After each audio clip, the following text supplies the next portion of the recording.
사람들은 모두 친절하대요. 엄마가 있을 때만. 그 부분이 굉장히 제가 마음이 아팠어요. 범주님에게 동생은 어떤 동생이에요? 나는 내 동생이야, 친동생. 무대에서 연주를 하고 있는데 동생 옆에 남자가 앉아있으면 요 째려보고 연주해요. 엄마가 많이 소중해요? 네. 엄마는 사랑해요. 엄마를 좋아서 그래요. 엄마 꺾여 끌어안고 잡고 있어요. 가장 기억에 남는 공연이 있나요? 모든 공연이 소중해요. 다 좋아요. 사랑해를 다른 나라 말로 해줄 수 있어요? I love you. I love you. 또 I love you. 와이닝 뺏게로. 동기랑요? 이슬리비디히. 무대에 오르기 전에 하는 행동이나 뭐 그런 게 있어요? 첼로 쓰담듬기예요. 아 맞아. 첼로는 왜 쓰다듬어요? 쓰담쓰담 하는 거요. 이렇게 편하게 해주는 거예요. 첼로를 쓰담쓰담 하면은 범주님 마음이 편안해져요? 편안해져요. 외워서.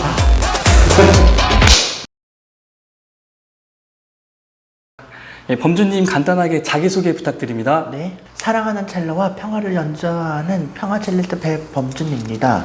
범주님이 혹시 지금 어떤 장애를 갖고 계시는 거예요? 중증 지적장애예요. 2돌 지났을 3살에 외부 충격이 있었어요. 근데 그게 3년 뒤에 알게 됐어요. 무슨 일이 있었는지를. 근데 어느 의사분은 한구증이라고 하고 어느 의사분은 실어증이라고 하는데 수많은 언어치료, 물치료, 뭐 모래치료, 놀이치료를 했지만 말을 전혀 안 했거든요. 3년 뒤에 그냥 엄마라고 다시 말을 해주고 떠듬떠듬 얘기를 해주더라고요. 그래서 아 그런 일이 있었구나 이렇게 알게 됐죠. 범주님은 첼로가 좋은 이유가 뭐예요? 첼로 소리는 할아버지 목소리 같고 제가 첼로 연주를 하면 마음이 편해지고 모두 평화로워져요. 첼로를 하루에 얼마나 연습을 하세요? 하루 종일요. 첼로 연습을 하다가 힘들면 쉬는 거예요. 혹시 첼로 말고 좋아하는 악기가 있어요? 피아노, 콘트라베이스, 바이올린, 플룻, 피콜라, 우쿨렐라, 하모니카 다 좋아해요. 가장 좋아하는 곡이 있나요? 바흐요, 바흐, 곡은 다 좋아요. 최근에 연습했던 곡이 뭐예요? 파가니니요. 그런데 어려워요. 파가니니 곡은 왜 어려워요? 빠른 부분이 여기 황이요. 노래를 만든다면 어떤 노래를 만들고 싶어요? 배범준 4개 작곡했어요. 신나고 행복하고 기쁘고 즐겁고 서로서로 위로하고 응원하는 곡이요. 7년 전부터 작곡을 하고 싶어 했는데 마음만 있었거든요. 그런데 최근에 그 새로운 또 작곡가님을 만나서 범준이가 어떤 색깔로 또는 어떤 느낌으로 계속 조율을 하면서 4개가 지금 완성돼 가고 있어요. 그 사람들 앞에서 이야기할 때 혹시 어떤 마음으로 무대에 오르세요? 즐거운 행복한 마음이요. UN에서 연설하셨잖아요. 그때 기분이 어땠어요? 좋았어요. 긴장되진 않았어요? 긴장 안 됐어요. UN에서의 연설은 네. 어떻게 하시게 된 거예요? 과정이? 범준이가 일단 하고 싶다고 했는데 여기 동생이 네덜란드에 있는 유엔에다가 먼저 메일을 보냈어요. 네덜란드에서 뉴욕에 있는 유엔에다가 그 메일이 간 거죠. 또 그 유엔에서 그 외교부로 메일이 온 거예요. 너희 나라에 이런 친구가 있다. 이렇게 메일이 거꾸로 우리나라에 와서 들어와봐라 해서 이제 연설을 하게 된 거예요. 범준이가 초등학교 때 이름표를 달고 다니는데 학교에서 유엔 사무총장이라고 표를 붙이고 다녔거든요. 지금도 장래희망이 뭐예요? 하고 물어보면 유엔 사무총장이요? 그럴 거예요. 저도 범준이처럼 모든 공연이 다 특별한데 이 친구 아기 때부터 그렇게 장래희망을 유엔 사무총장이라고 하더니 유엔 가서 진짜 연주를 하는구나. 가장 기억에 남아요.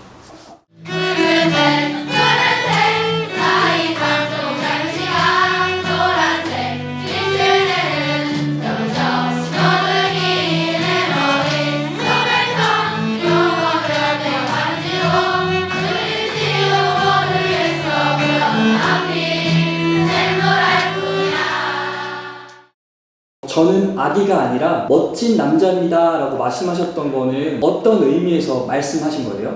범준이 하고 싶었던 말이 저 아기가 아니에요. 이게 2가지 의미였는데 하나는 엄마랑 동생뿐만이 아니라 만나는 사람마다 귀엽다고 이렇게 엉덩이를 토닥토닥 하는 게 싫대요. 자기 어른이래요. 2번째 의미는 범준이가 갖고 있는 장애로 인해서 이게 괴롭힘을 모를 거다라는 전제 하에 계속 지속적으로 좀 괴롭히셨어요. 이런 경우도 있어요. 셔틀은 버스지. 버스 기사 아저씨들이 내 친구들한테 이놈해야 될 것 같아요. 그래서 물어봤을 때 엄마 친구들이 나더러 가방 셔틀, 빵 셔틀이래. 네. 친구들이 범주님한테 빵 셔틀, 가방 셔틀이라고 얘기했잖아요. 네. 어떤 생각이 들었어요? 속상한 생각이 들었어요. 엄마 셔틀이 뭐예요? 셔틀이 뭐지? 버스. 엄마 친구가 가방 셔틀, 빵 셔틀이래요. 오, 저런. 그래서 자기 셔틀 아니라고, 난 버스 아닌데 그런 괴롭힘을 많이 겪었거든요. 그래서 나 아기 아닌데 그런 의미가 있어요. 범주님 옷에 파란색 나비 있잖아요. 네. 그거는 무슨 뜻이에요? 여기 파란 나비는 좋아서 그런 거예요. 부드러운 느낌이에요. 곤충 같은 거예요. 날아가는 평화 상징이에요. 고등학교 때부터 그걸 항상 넥타이나 이런 데 붙이고 다녔는데 또 어느 날 미팅이 있었어요. 이 친구가 그 미팅이 끝나고 집에 가야 되는데 갑자기 병원을 가재요. 근데 그때 위안부 피해자 할머님 한 분이 작고 하신 달이거든요. 근데 그걸 뉴스로 봤나 봐요. 그때 그 배지를 하나씩 또 나눠주시더라고요. 그래서 할머니가 주신 배지라고 하면서 항상 그걸 끼고 연주를 하고 다녔는데 그걸 좋지 않는 시선으로 보신 분이 계셨어요. 육두문자를 하신 거예요. 그 애가 놀래서 그때 빼시더라고요. 무서우니까. 그 다음부터는 파란 나비, 평화를 상징한다 해서 그림도 그려놓고.